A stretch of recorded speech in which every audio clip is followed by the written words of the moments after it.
નમસ્કાર કૃત્રિમ વીર્યદાન કર્મચારી ભાઈઓ, આજે હું આપને થ્રોઈંગ બાબતે જણાવીશ.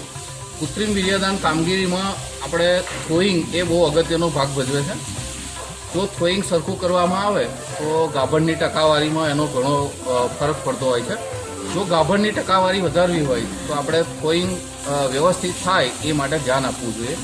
આપણે ફિલ્ડમાં ઘણા કૃત્રિમ વીર્યદાન કર્મચારી ભાઈઓને થ્રોઈંગ માટે તકલીફ પડતી હોય છે. ગરમ પાણી કરવું પડતું હોય છે. અમુક વાર ગરમ પાણી ના હોય તો થોડા સાદા પાણીથી પણ ચલાવી લીધા જોવામાં આવ્યા છે. તો ઘણીવાર એવા કેસમાં શુક્રકોષોની સંખ્યા ઓછી થઈ જવાને કારણે ગાભણની ટકાવારી ઘટી જતી હોય છે. તો આજે હું તમને એક ડિજિટલ થ્રોઈંગ મશીન એની માહિતી આપીશ, જેમાં ટેમ્પરેચર મેન્ટેન રહેશે 37 ડિગ્રી અને એનો જે 30 સેકન્ડનો સમય એ પણ જળવાઈ જાય છે. તો એ મશીન કેવું છે, ડિજિટલ થ્રોઈંગ મશીન, અને એને કેવી રીતે આપણે બાઇકમાં ફિટ કરવામાં આવે છે, તો એની માહિતી આપણને સારસાના કૃત્રિમ વીર્યદાન કર્મચારી શ્રી કેસરીસિંહ આપશે. તો હું આપને કેસરીસિંહ પાસે લઈ જઉં છું.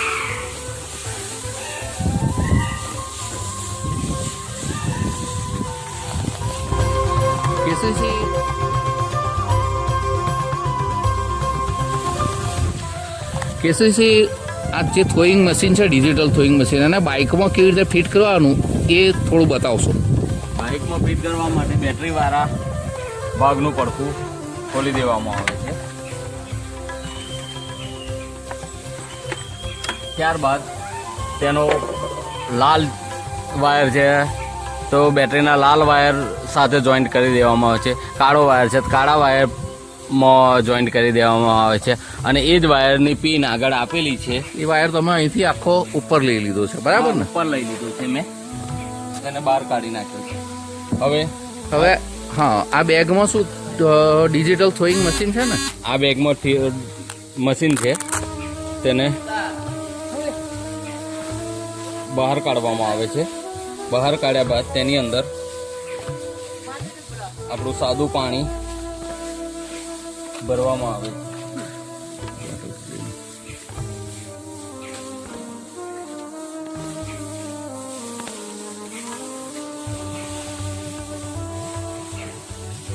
આ રીતે એની અંદર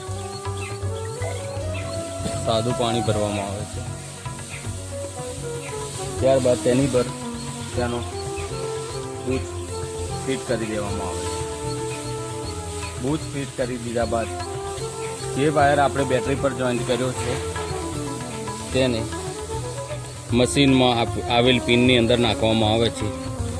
ત્યારબાદ આ સ્વિચ છે તેને ઓન કરવામાં આવે છે. ઓન કર્યા પછી અહીં આગળ જે સ્વિચ આપેલી છે બ્લુ કલરની, તેને ચાલુ કરવામાં આવે છે. ત્યારબાદ પાણીનું ટેમ્પરેચર વધવાની શરૂઆત થશે.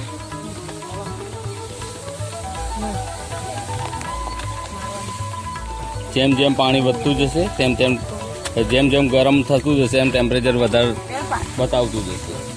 જે રીતે અત્યારે 31 થયું છે, હવે 32 થયું.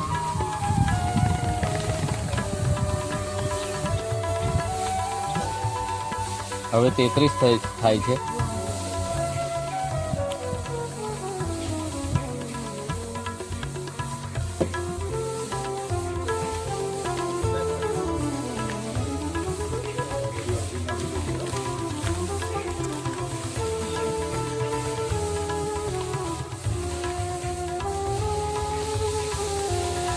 ત્યારબાદ 34 ડિગ્રી ટેમ્પરેચરે વાઇબ્રેટિંગ ચાલુ થાય છે. આખું મશીન વાઇબ્રેટ થાય છે, જેના કારણથી અંદર રહેલું પાણી એક સરખું ગરમ થઈ શકે છે. આ રીતે ટેમ્પરેચર વધતું જશે. 34માંથી 35 ડિગ્રી ટેમ્પરેચર થયું.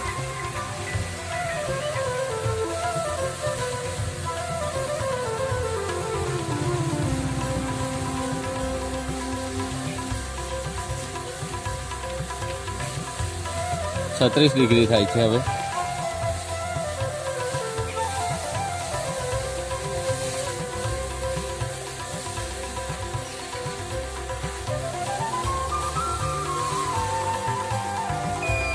હવે બીપનો અવાજ આપ્યો એટલે સ્વિચ 37 થવાનો કે બંધ જ કરી દેવાનું? ના બંધ કરવાનો, 37 ડિગ્રી થઈ જ જાય છે. બીપનો અવાજ આવે એટલે સ્વિચ બંધ કરી દેવે અહીંથી. 37 થઈ ગયું છે, બરાબર? 37 ડિગ્રી થઈ ગયા પછી ત્યારબાદ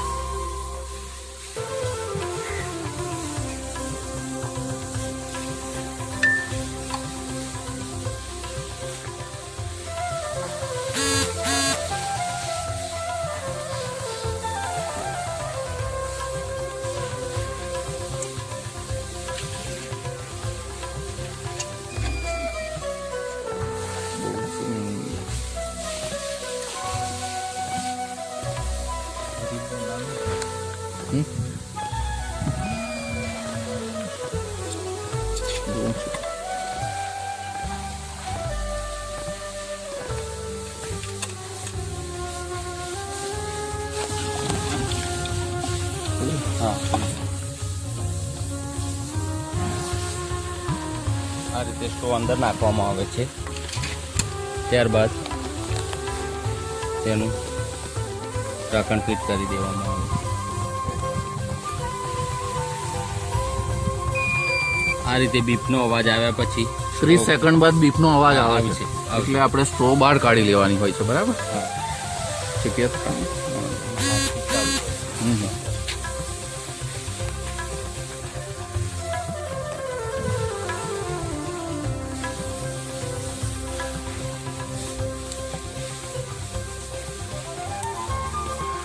તો આ થ્રોઈંગ મશીનથી તમને કેવું લાગે છે?